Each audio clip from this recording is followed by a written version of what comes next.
지난 시간에는 성령의 인격성을 살펴보았습니다.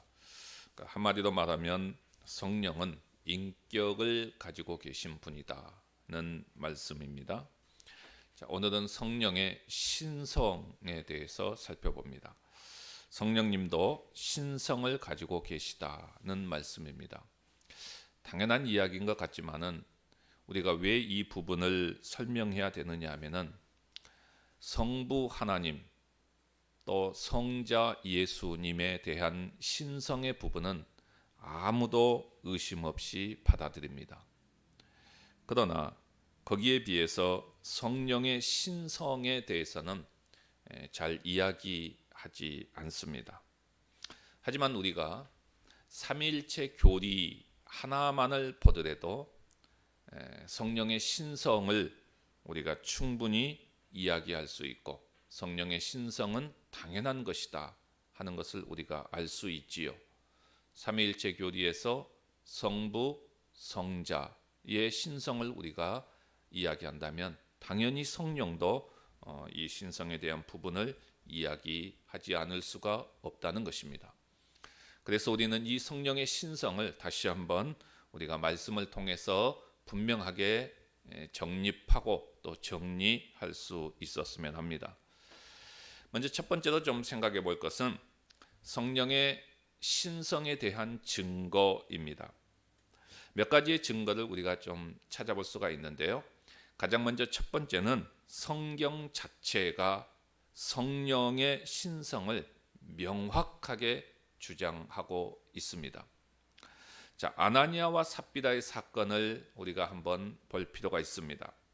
베드로는 사도행전 5장 3절에서 4절 말씀에서 아나니아야 어찌하여 사탄이 내 마음에 가득하여 내가 성령을 속이고 땅값 얼마를 감추었느냐 이렇게 말합니다.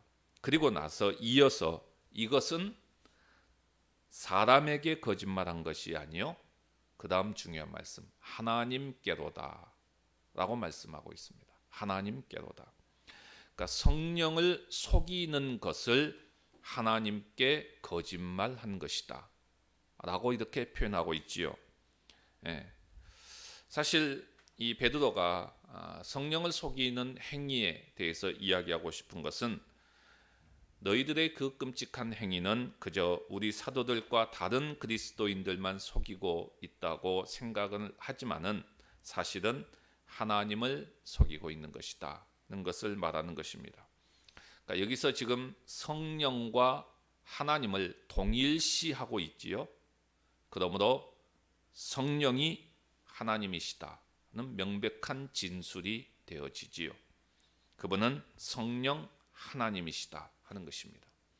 자, 두 번째 증거를 보게 되면은 성령의 이름이 하나님과 명백하게 결부되어 있습니다. 결부되어 있다.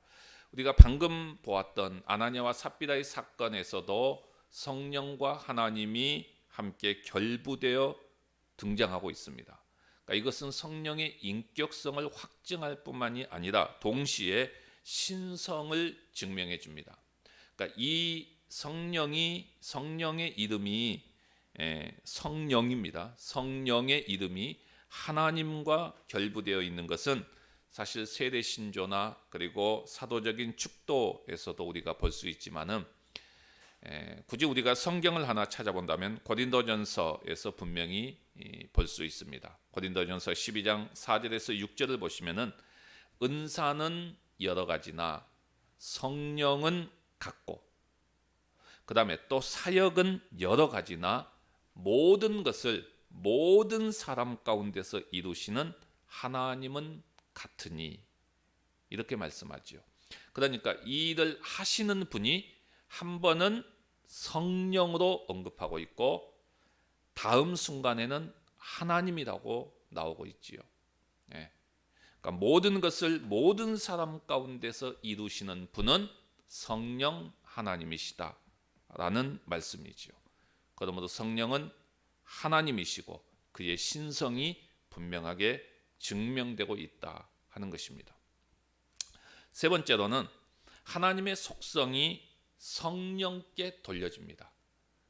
그러니까 하나님만이 가지고 있는 속성이 성령에게도 돌려지고 있다 하는 것이죠. 그러니까 이 사실은 하나님이 신성을 가지신 분이라고 한다면 성령도 신성을 가지고 있다 하는 것을 분명하게 증거해 주는 것이죠. 이것은 굉장히 중요한 증거입니다. 자, 먼저 히브리서 9장 14절을 보게 되면은 하물며 영원하신 성령으로 말미암아 이렇게 말씀합니다. 그러니까 성령을 어떤 분으로 묘사합니까? 영원하신 성령이라고 말합니다. 영원하신 성령. 자, 그런데 이 영원하심이라고 하는 것은 하나님의 속성입니다. 그리고 오직 하나님만이 영원하십니다. 따라서 성령은 하나님이시다 라는 증거가 되어지지요. 또 시편 139편 7절에서 8절을 보게 되면은 내가 주의 영을 떠나 어디로 가며 주의 앞에서 어디로 피하리이까? 내가 하늘에 올라갈지라도 거기 계시며 수월에 내 자리를 펼지라도 거기 계시나이다. 그러니까 성령을 피해서 어디든지 가보려고 했지만은 다 그곳에 어디든지 성령은 계시더라는 것입니다. 도저히 피할 수 없었다는 것이죠. 하늘 끝을 가보고 바다 끝까지 가봐도 다 그곳에 성령은 계시더라. 다시 말해서 편재성을 이야기하죠. 편재성. 어디에나 계시는 분. 그런데 이 편재성은 하나님만이 가지고 계시는 속성입니다. 그렇죠? 그래서 성령은 하나님이시다. 성령은 신성을 가지고 계신다 하는 것을 증명하고 있습니다. 또 보시면은 누가복음 1장 35절을 보면은 천사가 대답하여 이르되 성령이 내게 임하시고 지극히 높으신 이의 능력이 너를 덮으실 것이다. 이렇게 말합니다. 자, 이것은 천사가 마리아를 방문해서 너로 인해서 하나님의 아들을 낳을 것이다는 예언을 하고 있지요. 자, 그런데 여기서 이 성령을 어떻게 말씀합니까? 전능하셔서 능력에 한계가 없으신 분으로 묘사합니다. 실제로 우리 주님은 성령으로 잉태하셨습니다. 성령은 마리아를 덮으신 능력이었고 전능하신 능력이자 지극히 높으신 이의 능력이었습니다. 그런데 이 전능하심은 하나님만이 가지고 계신 속성이지요. 그러니까 이 하나님만이 가지고 계신 속성이 성령에게도 이렇게 씌워졌다는 것이죠. 그래서 성령은 하나님이시다는 증거입니다. 또 보게 되면은 고린도전서 2장 10절을 보시면은 오직 하나님이 성령으로 이것을 우리에게 보이셨으니 성령은 모든 것 곧 하나님의 깊은 것까지도 통달하시느니라 라고 말씀하고 있습니다. 그뿐만 아니라 11절을 보면은 이와 같이 하나님의 일도 하나님의 영 외에는 아무도 알지 못하느니라. 그러니까 무슨 이야기입니까? 성령의 전지하심을 이야기합니다. 전지하심.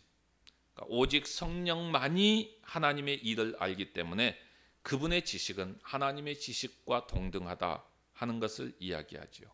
성령은 전지하셔서 모든 것을 아신다 하는 것이죠.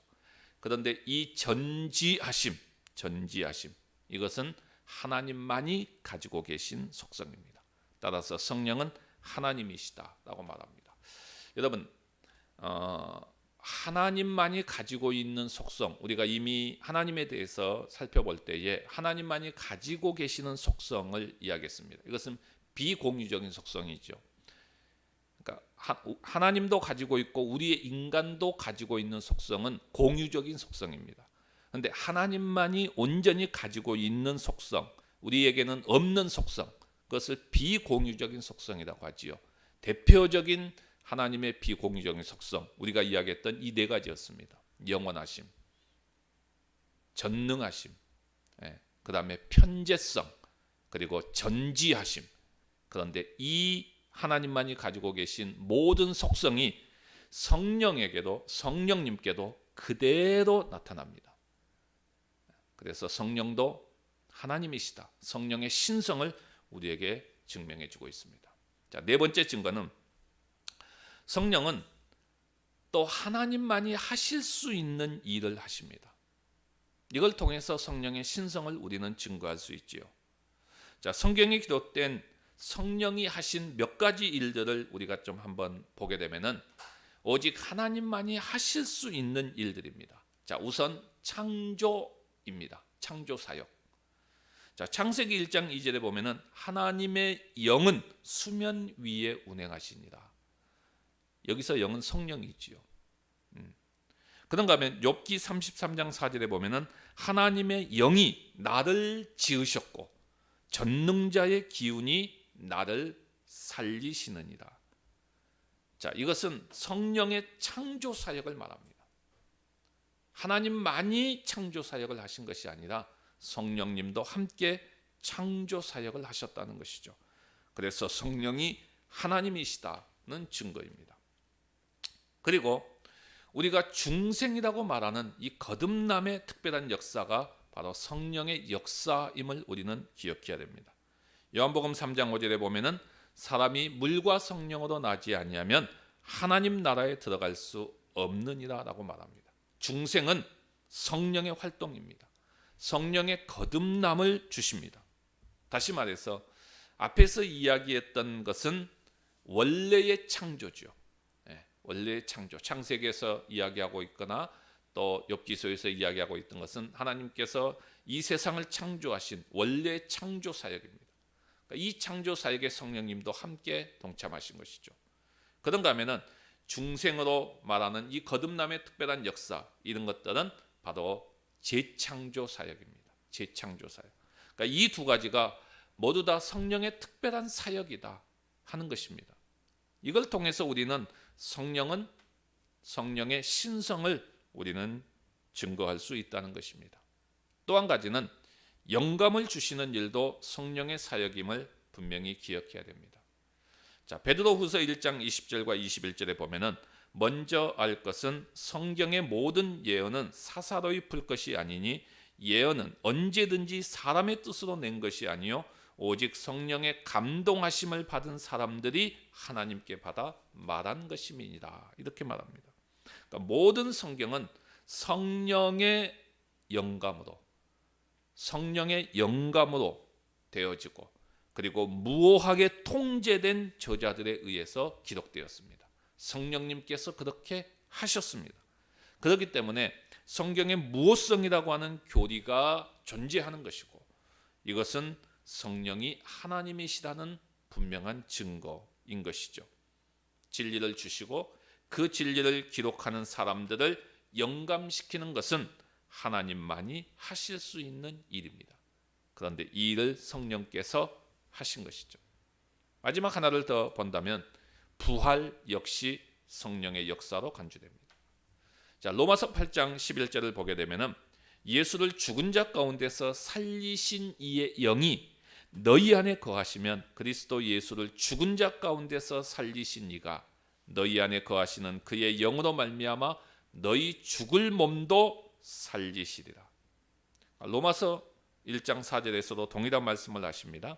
성결의 영으로는 죽은 자들 가운데서 부활하사 능력으로 하나님의 아들로 선포되셨다라고 말합니다.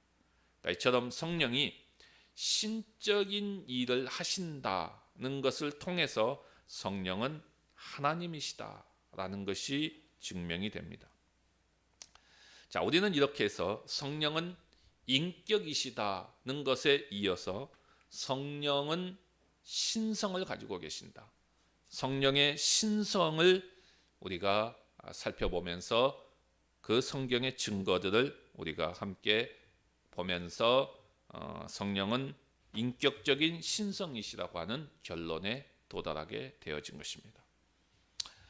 자, 그러면 두 번째로 좀 생각해 볼 것은 이제 성령이 우리에게 하시는 일을 좀 한번 보도록 하겠습니다. 자, 우리가 지금까지 성령의 신성을 살펴보면서 한 가지 분명한 것이 있었습니다. 그것은 우리가 앞에서 지금 이야기했던 모든 일들, 그리고 하나님께서 이루신 모든 일들에 대해서 성령에 대한 교리를 알지 못했다면 알 수 없었다는 것입니다. 그렇죠? 자, 다시 말씀을 드립니다. 하나님께서 이루신 그 모든 일들을 우리가 어떻게 알게 되어졌고, 우리가 어떻게 믿어지게 되어졌고, 우리가 그것을 어떻게 내 것으로 삼을 수 있었느냐. 성령에 대한 교리를 알지 못하면 아무것도 알지 못합니다. 아무것도 알 수 없었다는 것입니다. 자, 그래서 고린도전서 2장 8절에서는 뭐라고 이야기합니까? 이 지혜는 이 세대의 통치자들이 한 사람도 알지 못하였나니. 그렇죠? 이 지혜, 지금 우리가 알게 되어졌던 이 모든 지혜들, 하나님이 이루셨던 그 엄청난 지혜들, 일들, 이것들은 이 세대의 통치자들이 한 사람도 알지 못했습니다. 만일 알았더라면 영광의 주를 십자가에 못 박지 아니하였으리라. 그렇죠? 알았다고 한다면 어떻게 예수 그리스도를 십자가에 못 박았을까요? 알지 못했다는 것입니다. 네. 자, 그런데 놀라운 것은 그들은 몰랐지만 우리는 지금 안다는 사실입니다. 우리는 지금 알고 있다는 것입니다. 영원하신 성자께서 육신이 되어 우리 가운데 거하셨다는 사실을 우리는 압니다. 그리스도 안에 신성에 충만한 것들이 거한다는 사실도 우리는 압니다. 예수 그리스도가 우리의 죄를 위해서 죽으셨다는 사실 다 압니다. 그렇게 해서 우리의 모든 죄를 없애주셨다는 사실 다 알지요. 그리고 예수 그리스도로 말미암아 우리를 의롭게 해주시고 의로 옷 입혀 주셨다는 사실 다 알고 있습니다. 중요한 것은 이것을 우리가 어떻게 알게 되었느냐 하는 것이죠. 어떻게 알게 되었죠? 성령이 내 안에 거하시고, 성령이 조명해 주시고, 성령이 깨닫게 하시고, 성령이 알게 하셨기 때문에 우리는 아는 것입니다. 성령이 아니고서는 우리는 하나도 알 수 없어요. 성령이 알게 하셨기 때문입니다. 믿어지게 하셨기 때문이고, 조명해 주셨기 때문이고, 깨닫게 하셨기 때문입니다. 따라서 제가 여기서 마무리하면서 강조하고 싶은 것은 성령께서 무엇을 하셨는가 하는 것을 아는 것도 중요하지만은 그보다도 성령님은 누구신가? 성령님은 누구신가? 이것을 우리가 분명히 좀 알았으면 합니다.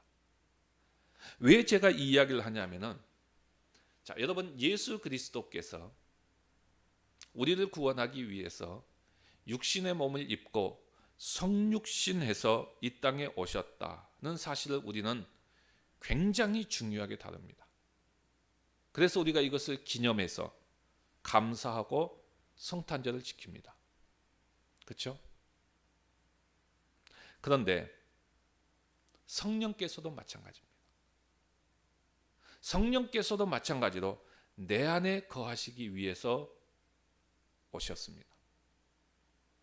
예수 그리스도를 통해서 예수 그리스도께서 보혜사 성령을 우리 가운데 보내주시고, 그리고 그 보혜사 성령은 내 안에 거하시기 위해서 오셨습니다. 여러분, 이건 역시 성령의 겸손함입니다. 성령의 낮아지심입니다. 예수 그리스도께서 성육신 하신 것만큼 성령께서 내 안에 거하시기 위해서